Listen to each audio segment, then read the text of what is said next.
Bismillahirrahmanirrahim. Assalamualaikum warahmatullahi wabarakatuh. Waalaikumsalam warahmatullahi wabarakatuh. Terima kasih banyak Bapak Ibu semua atas kedatangannya dalam rangka mengikuti kegiatan sosialisasi tentang modul yang terdapat pada guru penggerak. Kami berdua di sini, saya Lidawati dan teman saya Dalamani. Kami berdua merupakan calon guru penggerak angkatan 4 pesisir selatan. Jadi di sini kami ingin berbagi hal-hal yang berkaitan dengan modul 1, yang mana modul 1 ini ada 4, modul 1 sampai 4 seperti itu. Yang mana si modul ini berguna bagi kita dalam menciptakan pembelajaran yang berpusat kepada peserta didik kita. Baiklah Bapak Ibu, yang pertama kita lihat dulu mengenai modul 1.1 itu berkaitan dengan filosofi pendidikan Indonesia Ki Hajar Dewantara. Saya sangat yakin sekali Bapak Ibu semua pasti udah kenal tuh siapa Bapak Ki Hajar Dewantara, yang mana merupakan ya Bapak Ibu ya, merupakan Bapak pendidikan seperti itu, yang selalu setiap tanggal 1 Mei kita memperingati seperti itu. Namun di sini mungkin kita sharingnya ingat beliau hanya dengan 3 semboyan seperti itu, yaitu apa yang sering kita dengar lihatannya Ingarso Sungkulodo, Ingmadya Mangunkarso, dan Tuburi Handayani seperti itu. Mungkin ini yang sering kita gunakan di dalam pembelajaran kita terhadap peserta didik kita. Tapi ternyata pemikiran-pemikiran dari Bapak pendidikan kita ini sungguh sangat banyak. Sebenarnya Bapak Ibu sebenarnya selama ini sudah melakukan gitu, tapi kadang-kadang ini tidak tampak disadari bahwa ini adalah pemikiran Ki Hajar ternyata seperti itu. Jadi sekarang kami berdua akan berbagi seperti apa sih pemikiran dari Bapak Ki Hajar ini seperti itu. Pertama kita lihat mengenai asas pendidikan Ki Hajar Dewantara. Di sini menurut Bapak Ki Hajar pengajaran itu adalah bagian dari pendidikan. Kemudian pengajaran tersendiri merupakan proses pendidikan dalam memberi ilmu atau berfaedah untuk kecakapan hidup anak secara lahir dan batinnya. Sedangkan pendidikan itu sendiri memberi tuntunan terhadap segala kekuatan kodrat yang dimiliki anak agar dia mampu mencapai keselamatan dan kebahagiaan yang setinggi-tingginya, baik sebagai seorang manusia maupun sebagai anggota masyarakat. Jadi sungguh luar biasa makna yang diberikan oleh Bapak Ki Hajar tentang pendidikan. Makanya dibilang bahwa pengajaran itu bagian dari pendidikan. Jadi istilah pendidikan itu lebih kompleks dibandingkan pengajaran, lebih luas maknanya pendidikan. Kemudian kita lihat sehingga dapat disimpulkanlah pendidikan dan pengajaran itu merupakan usaha, persiapan dan persediaan untuk segala kepentingan hidup manusia, baik dalam hidup bermasyarakat maupun hidup berbudaya dalam arti yang seluas-luasnya. Di sini kita lihat bahwa pendidikan adalah tempat persemaian benih-benih kebudayaan dalam masyarakat. Ki Hajar memiliki keyakinan bahwa untuk menciptakan manusia yang beradab, maka pendidikan menjadi salah satu kunci utama untuk mencapainya. Maknanya di sini seperti seorang petani yang bercocok tanam. Istilahnya apabila kita menanam padi, maka kita harus menjaga padi tersebut sesuai dengan aturannya. Kita menanam padi, tapi kita gunakan cara pupuk menanam jagung. Apakah itu akan memberikan hasil? Otomatis hasilnya tidak maksimal. Jadi seperti itu juga kita di dalam pendidikan. Saat kita membimbing siswa kita laksanakan sesuai dengan kodrat dari siswa kita tersebut. Jadi di sini Ki Hajar memang mengarahkan dasar-dasar daripada pendidikan, yaitu berkaitan dengan kodrat daripada anak-anak seperti itu. Jadi di sini Ki Hajar menyatakan bahwa tujuan dari pendidikan itu adalah menuntun segala kodrat yang ada pada anak-anak agar mereka dapat mencapai keselamatan dan kebahagiaan yang setinggi-tingginya, baik sebagai manusia maupun sebagai anggota masyarakat seperti itu. Jadi di sini memang kata menuntun ini yang paling mungkin sering kita selama ini memang sudah menuntun, tapi kadang-kadang ada kalanya kita mungkin kayak memaksakan kepada siswa. Nah, jadi dengan kita mempelajari lagi seperti apa pemikiran Ki Hajar, kita beralih kepada konsep menuntun siswa seperti itu, membimbing mereka sesuai dengan kodrat yang sudah. Maksud kuadrat di sini kuadrat alam dan kuadrat zaman. Kuadrat zaman di sini pembelajaran yaitu abad 21. Berarti kita memang melakukan pembelajaran sesuai dengan abad 21 seperti itu. Jadi di sini pendidikan hanya dapat menuntun tumbuh atau hidupnya kekuatan-kekuatan yang ada pada anak-anak agar dapat memperbaiki lakunya, bukan dasarnya, hidup dan tumbuhnya kekuatan-kekuatan anak tersebut. Kemudian dalam proses menuntun, anak diberi kebebasan. Namun pendidik atau kita sebagai pamong di sini.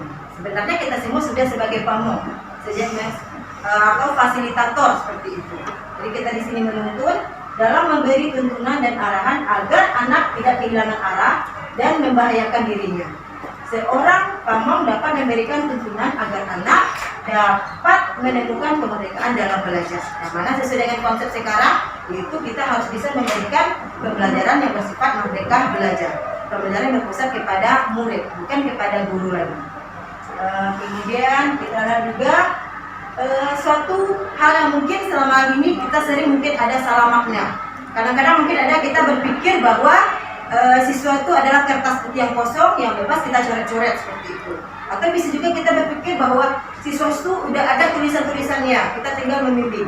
Tapi ternyata menurut aliran ini siswa anak itu dilahirkan seumpama kertas yang sudah ditulisi penuh tapi masih suram, masih samar-samar, belum jelas arahnya kemana seperti itu. Jadi tugas kita lah yang menuntun di sini sebagai pamong untuk memperjelas tulisan-tulisan yang suram tadi menjadi lebih jelas seperti itu, sehingga tulisan yang suram yang memang arahnya yang baik itu yang kita tebalkan. Tapi kalau tulisan itu memang tidak baik, kemudian kita jangan tebalkan, biarkan mereka suram sampai mereka hilang tulisan tersebut. Jadi ternyata anak-anak itu jangan memang sudah ada suratan masing-masing tapi belum jelas. Mama tugas kita lah sebagai pamong di sini untuk memperjelas atau mempertebal tulisan-tulisan tersebut. Kemudian kita lihat kuadrat alam dan kuadrat zaman. Seperti yang kita tadi bahwa dia menjelaskan bahwa dasar pendidikan anak berhubungan dengan kuadrat alam dan kuadrat zaman seperti itu. Kita ikutin. Sekarang misalnya zaman teknologi, kita harus ikut dengan perkembangan tersebut. Jadi kita nggak boleh tinggal. Apabila kita tidak ikutin, anak sudah mengikut, makanya pembelajaran tidak jadi bermakna buat anak. Kemudian kuadrat alam itu berkaitan dengan sifat dan bentuk lingkungan di mana anak berada. Sedangkan untuk kuadrat zaman berkaitan dengan isi dan irama. Isi dan irama di sini itu maksudnya yaitu mengenai konten-konten yang ada seperti itu. Konten-konten misalnya dalam pembelajaran, itu konten-konten tersebut. Kemudian kita lihat lagi mengenai budi pekerti. Jadi sebenarnya kita memang kembali saya ulang mudah melakukan, tapi kadang-kadang kita nggak sadar bahwa ini adalah pemikiran yang sudah disampaikan dari zaman dahulu oleh Bapak Ki Hajar Dewantara.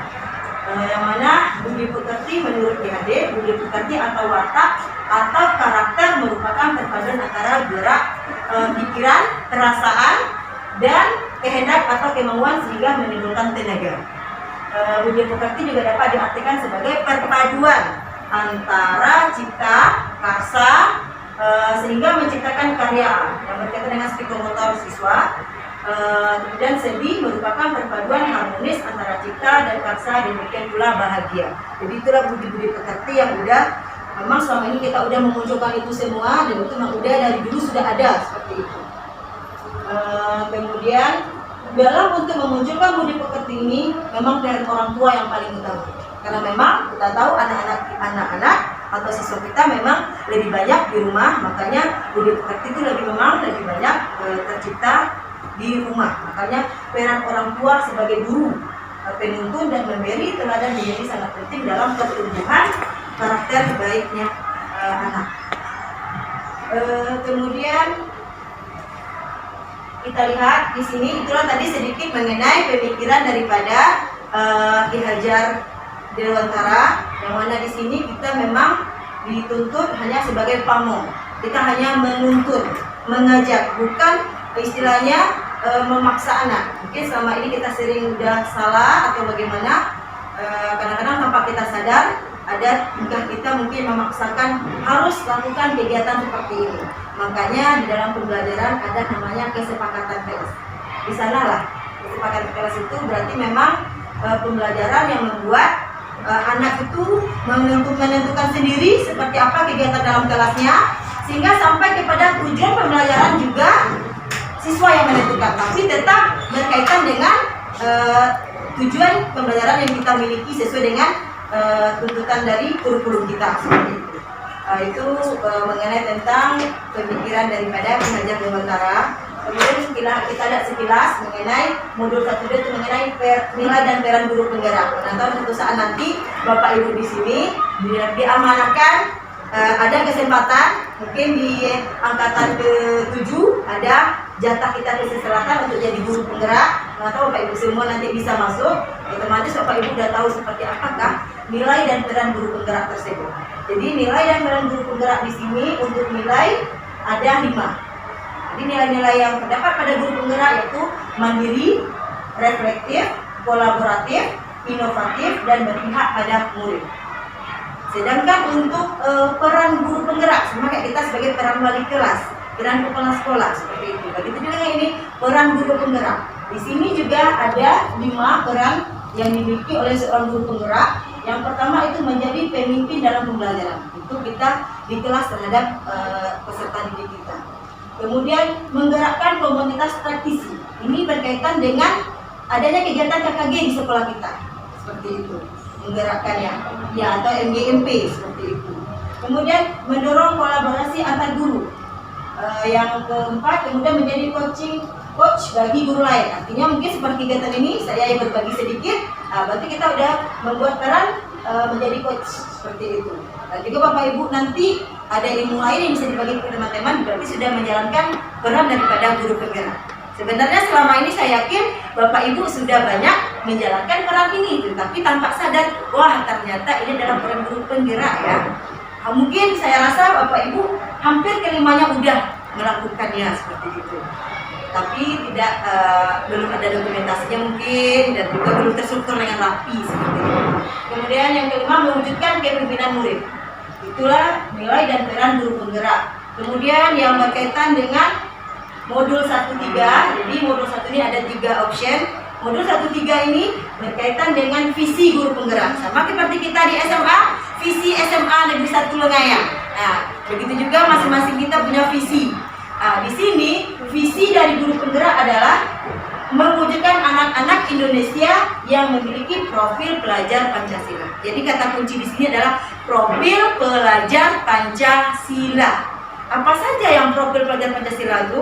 Seperti apakah kita inginkan murid-murid kita yang memiliki profil pelajar Pancasila?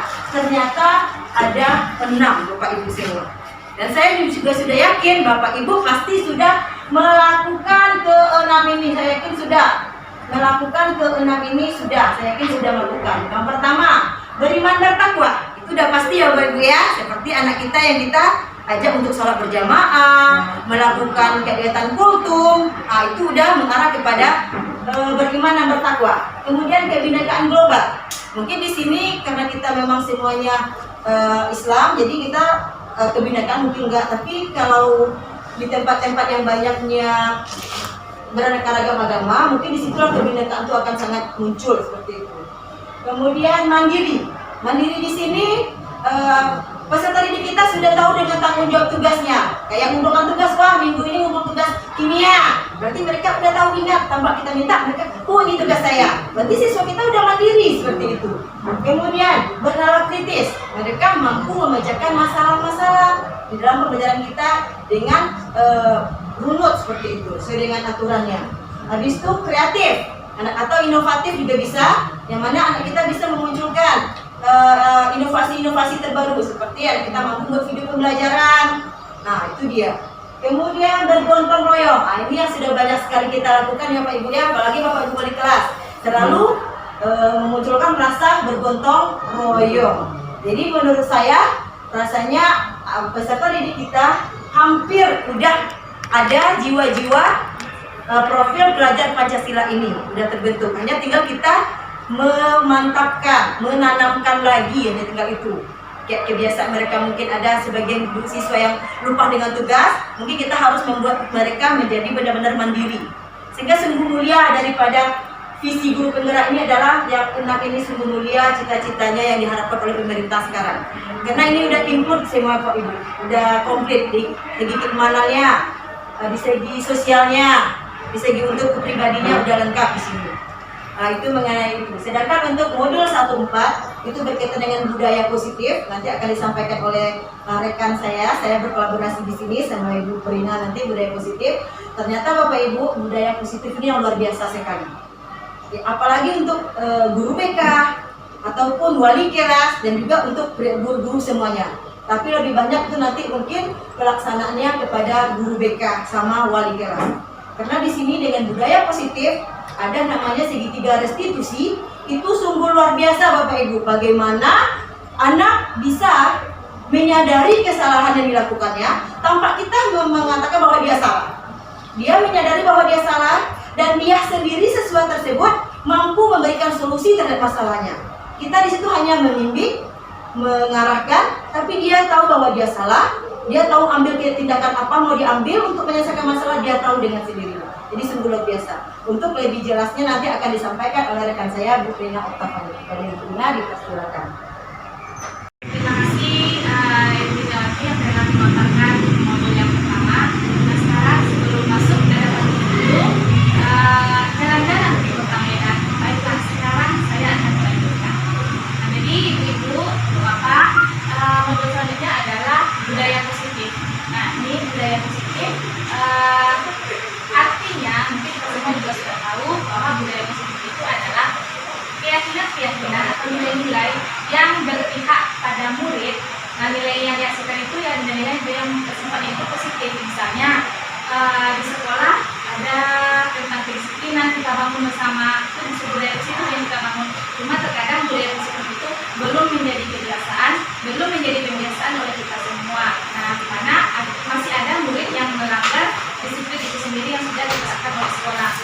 Nah kemudian kerjasama atau gotong royong yang kita lakukan dalam kegiatan di sekolah itu juga termasuk salah satu budaya positif. Memaksa, selama ini kan sering kita mengalami itu. Jadi ini perubahan-perubahan yang akan dilakukan. Nah selanjutnya yang 2.2 konsep disiplin positif dan motivasi. Jadi ada 3 motivasi perilaku manusia. Itu menurut Gianni Gosen. Yang pertama, untuk menghindari ketidaknyamanan atau hukuman. Kemudian yang kedua, untuk mendapatkan imbalan atau penghargaan dari orang lain. Ketiga, untuk menjadi orang yang mereka inginkan dan menghargai diri sendiri dengan nilai-nilai yang mereka percaya. Jadi selama ini ketika disiplin dijalankan, kadang ada seorang anak itu menginginkan pujian, ada yang menginginkan imbalan, ada yang menginginkan penghargaan. Padahal sebetulnya itu bukan seperti itu yang diinginkan dalam budaya positif ini. Nah, ini yang penting, ini yang disampaikan oleh Bu Jawati tadi, yang 2.3 keyakinan kelas. Nah, keyakinan kelas tadi kesepakatan. Nah, kesepakatan, jadi lebih efektifnya kenapa keyakinan? Karena siswa tidak hanya sekadar mematuhi peraturan-peraturan yang ada di sekolah. Nah, peraturan yang mereka yakini itu dalam keyakinan itu ada nilai-nilai kebajikan. Jadi lebih bermakna atau lebih dalam kita menggunakan istilah keyakinan kelas. Nah, keyakinan kelas itu mungkin Bu Indawati sudah pernah menerapkan di kelas, membuat keyakinan saya sendiri juga. Jadi di kelas itu Ibu, Bapak Ibu, dengan anak kita punya kontrak. Sama dengan kita punya kontrak, misalnya beberapa item yang harus kita ikuti di kelas itu. Misalnya kalau untuk masuk program itu berapa menit, jadi kita harus sepakat dengan mereka. Kemudian kalau tugas kumpulnya kapan, apakah boleh terlambat atau dalam waktu yang sudah ditentukan atau tidak. Nah kemudian lagi tentang kebersihan. Nah kalau yang tidak dicek gimana, apakah ada sanksi atau bagaimana. Jadi dengan keyakinan kelas itu mereka sendiri akan melakukan apa yang sudah disepakati. Jadi keyakinan kelas itu kalau sedapatnya kita tempel di dinding kelas. Kemudian itu yang harus dilaksanakan oleh siswa kita di kelas. Nah jadi pembentukan keyakinan kelas itu ada beberapa. Yang pertama, keyakinan kelas lebih bersifat abstrak daripada peraturan. Jadi kalau itu kan seolah-olah dalam pemikiran siswa, wah ini harus ini.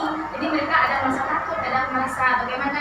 Jadi kalau dengan keyakinan kelas, tidak ada hal-hal yang membuat mereka itu takut untuk mematuhi aturan.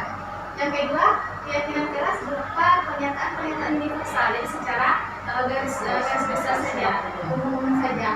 Pernyataan keyakinan kelas dibuat dalam bentuk positif, tidak ada hal-hal yang negatif.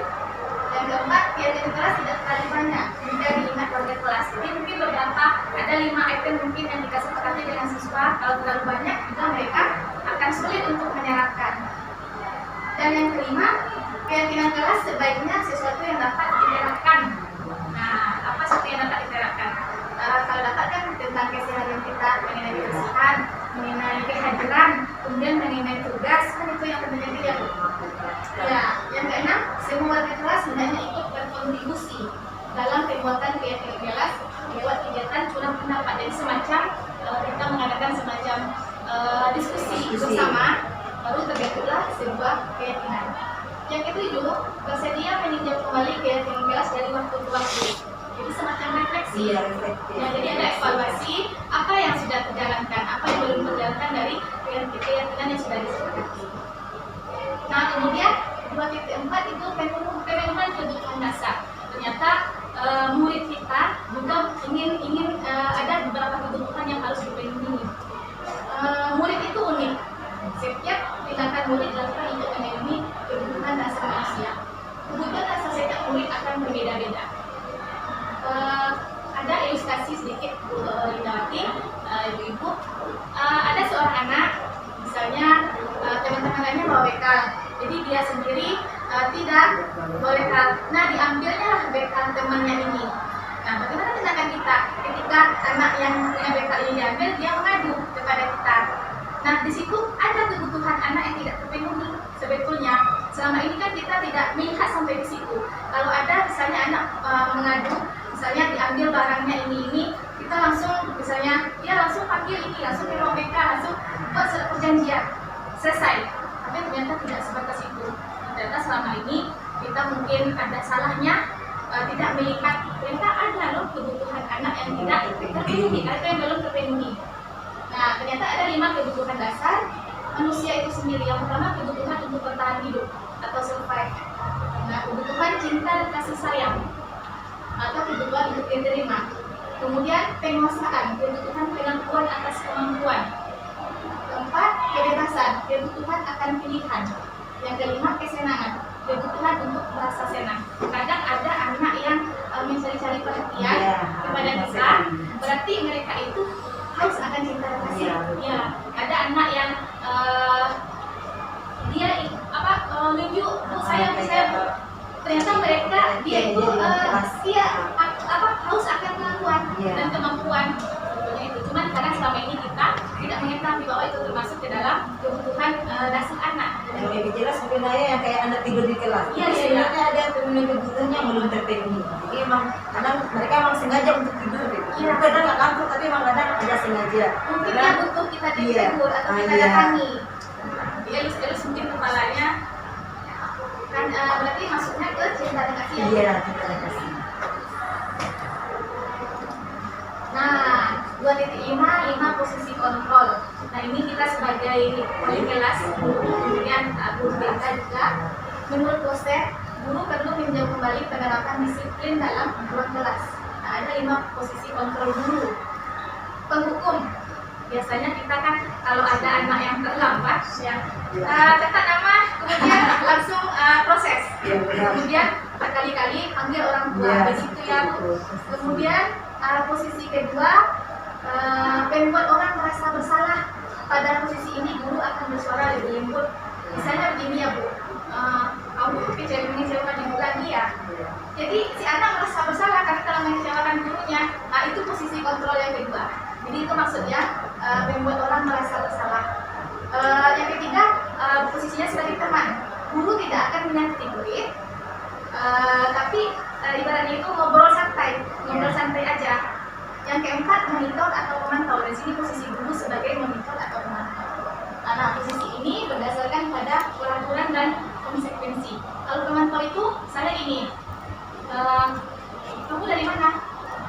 kenapa sekarang kenapa terlambat gitu. Pokoknya semuanya dikontrol, dipantau. Yang si guru tadi mengetahui tindak tanduk yang dilakukan oleh si anak yang terlambat ini misalnya. Nah, posisi yang terakhir itu guru sebagai manajer, posisi mentor di mana guru berbuat sesuatu bersama dengan murid. Nah, jadi di antara yang kelima ini yang sebaiknya kita lakukan adalah yang kelima, yaitu posisi manajer. Jadi manajer ini ibaratnya kita tidak langsung menyalahkan si anak tadi, boleh dipanggil, tapi dia sendiri yang menemukan solusi kesalahannya, mengakui apakah berbuat seperti itu lagi. Besok tahu jam berapa masuk, tahu. Nah, besok datangnya jam berapa? Besok saya tidak terlambat lagi. Nah, kira-kira dialognya seperti itu kalau kita berposisi sebagai manajer. Nah, yang harus kita singkirkan mungkin yang empat itu, sebagai penghubung, kemudian membuat orang merasa bersalah. Kadang ada kita saking lemah lembutnya membuat si anak ini merasa bersalah dengan kita sendiri. Nah, kira-kira begitu. Silakan. Terakhir ini segi restitusi yang telah disinggung sedikit tadi oleh Bu Dawati. Restitusi merupakan proses menciptakan kondisi bagi murid untuk memperbaiki kesalahan mereka sehingga mereka bisa kembali pada kelompok mereka dengan karakter yang lebih kuat. Jadi itu menurut dosen. Artinya murid sendiri yang mencari solusi atas kesalahan yang mereka lakukan. Nah, itu yang disebut restitusi. Sehingga sekarang ini dia lebih kuat karakternya. Nah, ini dia. Ini ada ciri-ciri restitusi yang berkaitan dengan program disiplin lainnya. Nah, restitusi bukan untuk menebus kesalahan, namun untuk belajar dari kesalahan. Kemudian, restitusi memperbaiki hubungan. Nah, memperbaiki hubungan. Restitusi adalah tawaran, bukan paksaan. Jadi, kita menawarkan, tidak memaksa anak untuk memperbaiki diri, tapi dia sendiri sadar. Restitusi menuntut untuk melihat ke dalam diri. Kemudian, restitusi mencari kebutuhan dasar yang mendasari tindakan. Yang keenam, restitusi diri adalah cara yang paling baik. Restitusi fokus pada karakter, bukan tindakan, jadi karakter. Restitusi menguatkan. Restitusi fokus pada solusi. Restitusi mengembalikan murid yang berbuat salah pada kelompoknya. Jadi Bu Idawati mungkin sudah pernah melakukan ini. Ketika si anak mengalami masalah, kemudian kita panggil. Nah, kita tanya dulu baik-baik sampai si anak sendiri mengakui kesalahannya, kemudian dia sendiri yang mencari solusi. Baiklah Bu, kalau begitu saya minta maaf aja dengan dia. Kalau misalnya ada dua anak yang sedang berkelahi atau apalah. Nah, kalau biasanya kan setelah minta maaf selesai keluar dari ruang mereka. Tapi kalau ini tidak, dengan begitu mereka sendiri akan menyadari kesalahan. Oh, ini tidak mungkin diulang lagi karena dia sendiri sudah mengakui bahwa itu salah. Nah, kemudian tahapan untuk melakukan restitusi itu yang saya tiga tadi. Yang pertama, menstabilkan identitas, namanya itu bertujuan untuk mengubah identitas anak dari orang yang gagal menjadi orang yang sukses. Nah, yang kedua, validasi tindakan. Setiap tindakan kita lakukan dengan suatu tujuan, yaitu memenuhi kebutuhan dasar. Baru yang ketiga, menanyakan keyakinan tadi.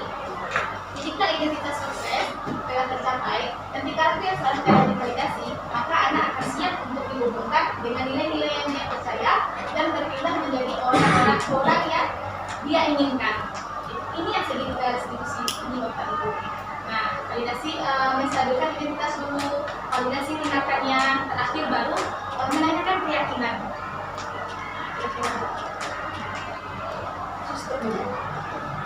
Jadi tadi pemaparan yang sudah kami lakukan berdua, jadi Sawati dan saya di di sesi akhir ini kami meminta komentar dari Ibu kalau ada komentar tentang modul 1 sampai 10 4 tadi. Kami kesempatan. Dirasakan setelah mendengarkan penjelasan tentang modul 1 ini sampai 1 4, apa yang Bapak Ibu rasakan? Maksudnya Bapak ternyata seperti ini ya. Kita harus bersikap atau bagaimana? Silakan Bapak Ibu. Ibu, iya Ibu Pepi ya silakan. Terima kasih Ibu Dawati sama Bu Renata kami. Ya luar biasa lah penjelasan untuk kami, baik sebagai guru pembinaan studi maupun sebagai wali kelas, karena kami di sini sebagai wali kelas. Ternyata pemikiran Kiai Dewantara itu memang bagus untuk pendidikan, untuk pengajaran, apalagi kalau